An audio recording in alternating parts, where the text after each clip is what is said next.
Bienvenidas y bienvenidos a esta ponencia Creatividad Digital para transformar la realidad, el vector coeducativo.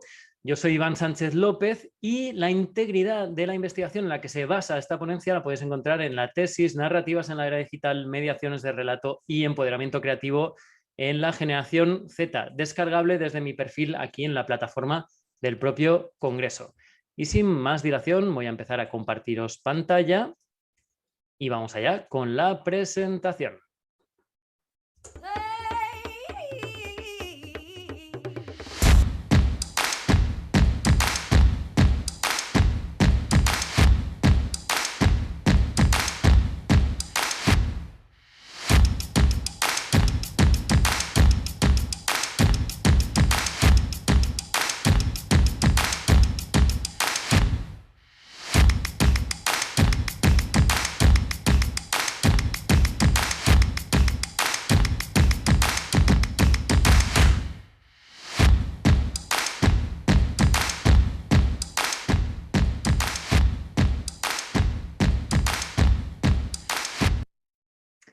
El recurso de este material audiovisual autoproducido ya nos lleva un poco al corazón de esta ponencia, que es preguntarnos si se pueden utilizar los usos mediáticos diferentes a la lectoescritura para el conocimiento. Y es ahí donde vamos a ir. Pero antes empezamos con la introducción, ¿no? Vamos a tratar de contextualizar un poco la sociedad en la que vivimos hoy en día. Sabemos que es hipercompleja y que además se halla en un momento de transición, es decir, es una sociedad transitiva sin tener muy claro hacia dónde. Sí es cierto que hay una serie de autores que han intentado categorizarla o catalogarla, ¿no? Desde la posmodernidad de Lyotard, pasando por Bauman y la modernidad líquida, o la sociedad del conocimiento, postinformación, convergencia, cibercultura, sociedad red. Y junto a ello encontramos ese fenómeno disruptivo que ya no es tan disruptivo, porque ya está integrado en nuestros procesos sociales y cognitivos personales, que es la irrupción de Internet de manera masiva y la implementación de lo digital. Evidentemente, eso supone una rotura del sistema mediático que heredamos del siglo XIX, con esas características que señala Manovic, ¿no? Que es numérico, modular, variable, automatizado y que recurre a la transcodificación. En todo caso, se produce un estallido de las narrativas y una pluralización de los actos narrativos. Frente a ello, ¿cómo reacciona la escuela?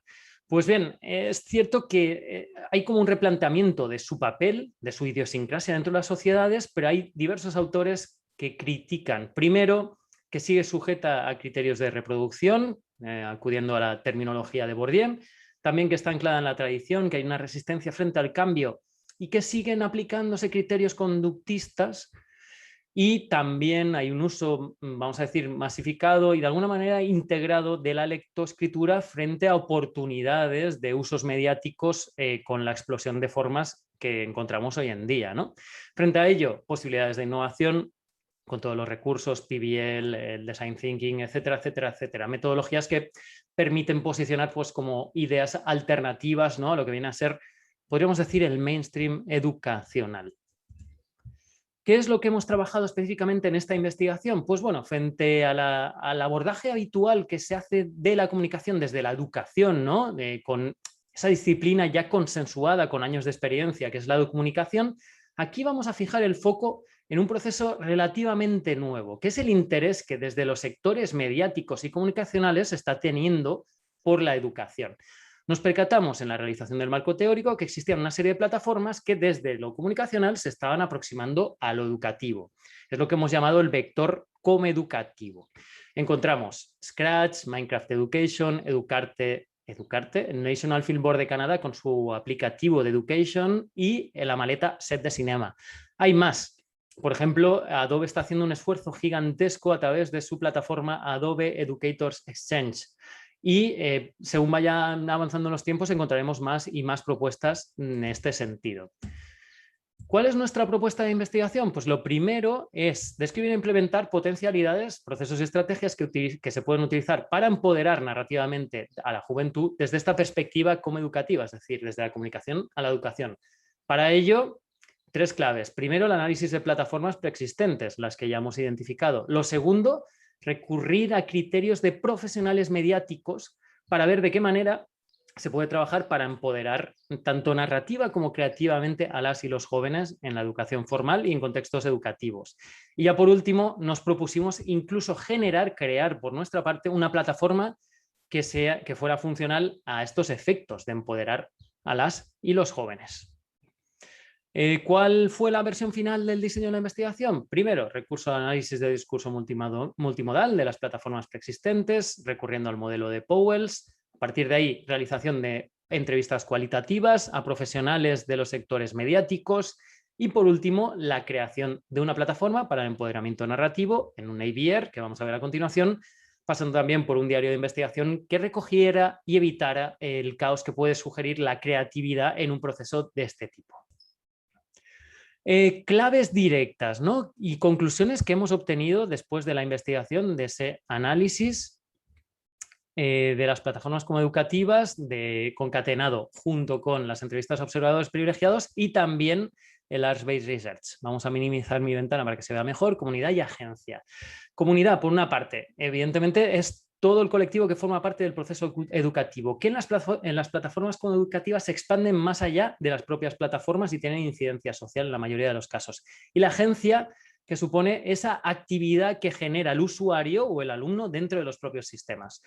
¿Qué recursos se utilizan en estos entornos? Primero, hay universos propios, identificables, en base de estética, pero también en base a contenido. Se permite una personalización y una identificación de la experiencia, lo que vendría a ser como una customización de perfiles. Se basan en la popularidad, el reconocimiento y el estatus, es decir, los usuarios tienen como sistemas para valorar la acción del resto de usuarios. La comunidad es la que acompaña y apoya todos los procesos, es decir, suele haber gatekeepers, pero es la comunidad en su conjunto la que permite crecer al usuario. Se introducen herramientas para crear, compartir y retroalimentar, es decir, que fomentan la creación y la facilitan. Hay un reconocimiento hipermedia de la creatividad de los usuarios, posicionándolas como de una manera muy visible dentro de los proyectos que se muestran en las webs. También puede haber una proyección física hacia lo blended, es decir, que puede haber talleres, cursos, seminarios en presencial o virtuales vinculados a las plataformas. Y por último, trabajan sobre esa lógica de fandom y popularidad. Es decir, Minecraft, por ejemplo, arrastra a parte de su comunidad del juego para todo lo que son procesos educativos. En todo caso, es clave que la comunidad genere un reconocimiento y una valía respecto a la creatividad de los usuarios. Y a partir de ahí, el usuario está en el centro de los proyectos y no solo el usuario, sino también su acción creativa. Sobre dos claves vinculadas al empoderamiento, y ahí vamos hacia el tema de la creatividad digital. Es decir, creatividad, comunidad y empoderamiento no se pueden separar en esta lógica. ¿Cómo operan? Primero, se fomenta de una manera muy directa la participación y la colaboración de los usuarios. Y no de una manera individual, es una manera conectada con el resto. Sí existe el trabajo personal, y a partir de ahí se genera identidad, la posibilidad de tener capacidades transhumanas, el uso de herramientas, la creatividad y las relaciones sociales, pero ese uso individual tiene una afectación directa sobre lo colectivo. Y es ahí, en esa incidencia y transformación, donde se produce un efecto de retroalimentación del usuario individual con la propia comunidad. Con lo cual tenemos ese efecto, vamos a decir, de infinito, donde hay primero el trabajo individual que repercute sobre lo colectivo y después ese acompañamiento de la propia comunidad que primero reconoce el trabajo que hace el individuo y después que lo acompaña para facilitar su proceso creativo, ¿no? Es la idea de reconocer y valorar el trabajo. Con lo cual hay una retroalimentación que puede tener un carácter subversivo dentro de la idea de subversión para cambiar los estamentos, vamos a decir, que están más anquilosados en la sociedad contemporánea, ¿no? Y suponer a niveles educativos una pequeña revolución.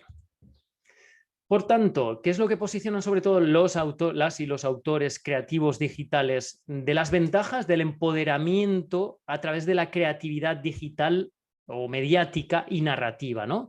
Pues mira, básicamente lo que posicionan es que en las comunidades educativas suelen ser estáticas, ancladas a la teoría, resistentes al cambio, vinculadas al conductismo y con ese anclaje directo con la memoria. Frente a eso, ¿cuál es la propuesta, vamos a decir, de creación narrativa? Pues está vinculada a la transformación. Parte de esa tríada fundamental que es trabajar sobre referencias, aplicar criterios miméticos que facilitan mucho la creación inicial y después ejecutar la praxis sin miedo al error. Es una base de creatividad fundada en el ensayo y el error, la prueba y el error, ¿no? Y a partir de ahí hay una posibilidad de tener una incidencia en el sistema como veíamos previamente. Hasta aquí la ponencia de hoy. Espero que haya sido de vuestro interés. Podéis contactar conmigo a través de las diferentes redes sociales que tenéis aquí en la plataforma del Congreso. Y nada más, os deseo que disfrutéis de este Congreso y cualquier duda o pregunta me pongo a vuestra disposición. Un saludo.